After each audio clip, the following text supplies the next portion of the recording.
Hi friends, ഇന്ന് നമുക്ക് regulator recondition ചെയ്യുന്നത് എങ്ങനെയാണെന്ന് നോക്കാം. അഴിക്കലാണ്. അപ്പോൾ ഇവിടെ ഒരു ലോക്ക് ഉണ്ട്. ഇവിടെ ആ ലോക്ക് നമുക്ക് സ്ക്രൂ ഡ്രൈവറിൽ തെക്കി പുറത്തേക്ക് എടുത്തിട്ട് എടുക്കുന്നതാണ്. ലോക്ക് എടുത്തിട്ടുണ്ട്. പിന്നെ ബുഷിൽ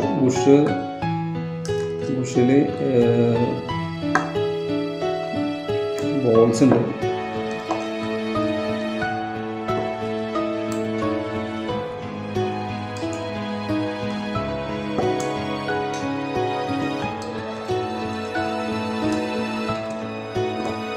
ബോൾസ് 5 ബോൾസാണ് ഉള്ളത്.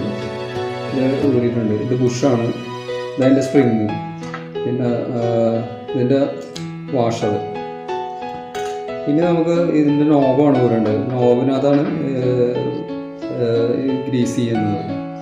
അങ്ങനെ നമുക്ക് അതിനുവേണ്ടി ഇത് ബുഷിൻ്റെ ലോക്കാണ്. ലോക്ക് വന്നിട്ടുണ്ട്. ഇതാണ് അതിൻ്റെ ലോക്ക്. ഈ ലോക്ക് നോബിൻ്റെ ലോക്കാണ്. അത് ഈ ഭാഗത്താണ് ഇരിക്കുന്നത്. ഇപ്പം ഞാൻ ലോക്ക് ഊരി എടുത്തിട്ടുണ്ട്. ഇത് ഇനി നോബ് ഊരാം. നോബ് ഊരിയിട്ട് നോബ് ഊരി ഇത്രയുമാണ് ഇന്നതുള്ളത്. ഇതിപ്പോൾ നോബ് ഊരിയിട്ട് ഇത് തുടച്ച്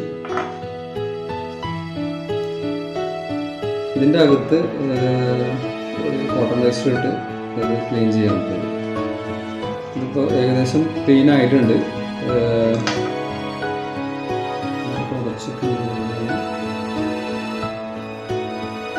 ഇതിപ്പോൾ ഓക്കെയാണ്. ഇനിയിപ്പോൾ നീ റീസെറ്റ് ചെയ്യണം.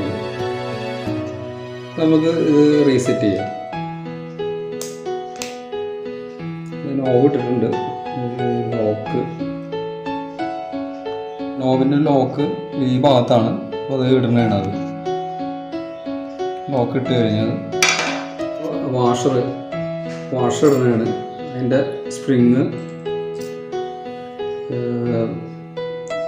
പിന്നെ ലോക്ക്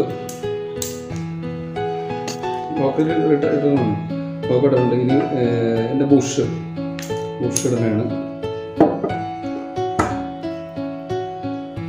ബുഷ് ഇടുമ്പോഴേക്ക് 5 ബോൾസ് ഉണ്ട് ഇതിനകത്ത്. ഈ ബോൾസ് ഇതിനകത്തേക്ക്